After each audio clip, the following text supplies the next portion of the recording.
ये भारत की आध्यात्मिक संस्कृति आस्था का महाकुंभ है,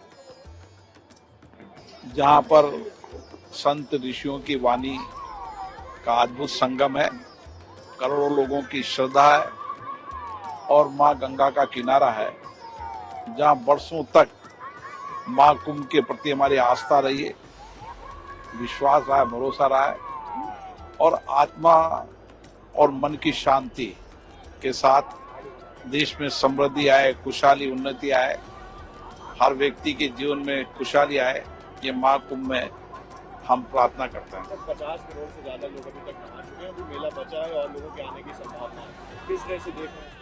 ये भारत की आध्यात्मिक आस्था का प्रतीक है।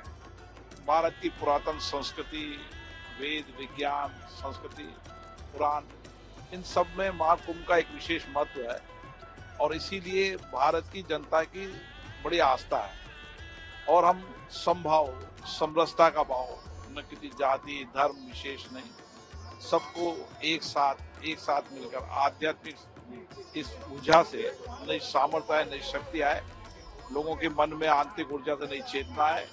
ये गंगा के स्नान में अद्भुत नदी है। को लेकर के राजनीतिक लोग विपक्ष के वो सवाल उठा रहे हैं। आस्था ही जीवन के अंदर सबसे बड़ी सामर्थ्य है और मेरा मानना है कि ये राजनीति से ऊपर उठकर समाज के सभी वर्ग, धर्म, सबके समरसता का भाव है और आप देख रहे होंगे भारत के अलग अलग राज्यों के गांव से, ढांढी से लोग यहाँ पर आए हैं, ये आस्था होती है। It's truly an emotional moment.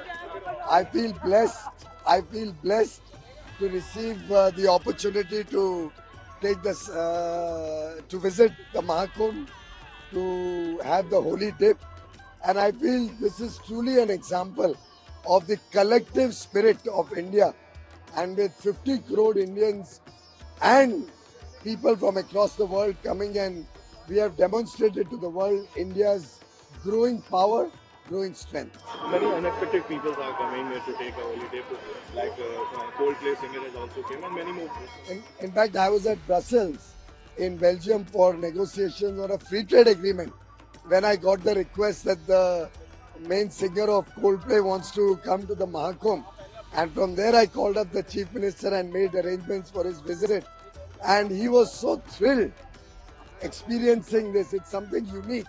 And I think this will give a message to the world and to the country. एक भारत श्रेष्ठ भारत का संदेशा यहाँ से गूंज के पूरी दुनिया को भारत की उभरती हुई ताकत दिखाए। 50 crore people are taking holiday till yesterday and tomorrow they are also taking. So how you are seeing most of the youngsters are there to take it? This will invigorate the spirit of Hindu Dharma.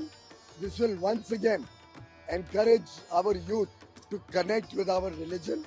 And I think the sentiment attached with the Mahakumbh happening after 144 years is itself so special that every person who gets an opportunity will want to come here and feel blessed after visiting Prayagraj.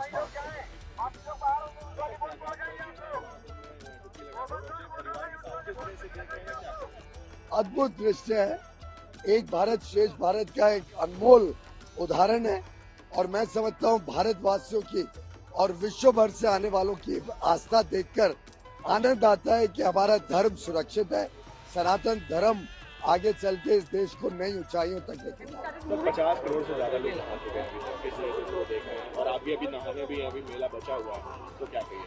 मैं समझता हूँ कि ये व्यवस्थाएं जिस प्रकार से बनाई गई हैं, ये भी एक दुनिया को संदेशा देती है कि भारत की क्या ताकत है और जो लोग यहाँ पे आ रहे हैं वो सब नई ऊर्जा लेके, ईश्वर का आशीर्वाद लेके देश को एक विकसित भारत बनाने के लिए प्रतिबद्ध होके जाएंगे। इस तरह की और वीडियोस देखने के लिए हमारे YouTube चैनल को सब्सक्राइब करें, बेल आइकन दबाना ना भूलें। यदि आप हमारा ये वीडियो Facebook पर देख रहे हैं तो पेज को लाइक और फॉलो जरूर करें।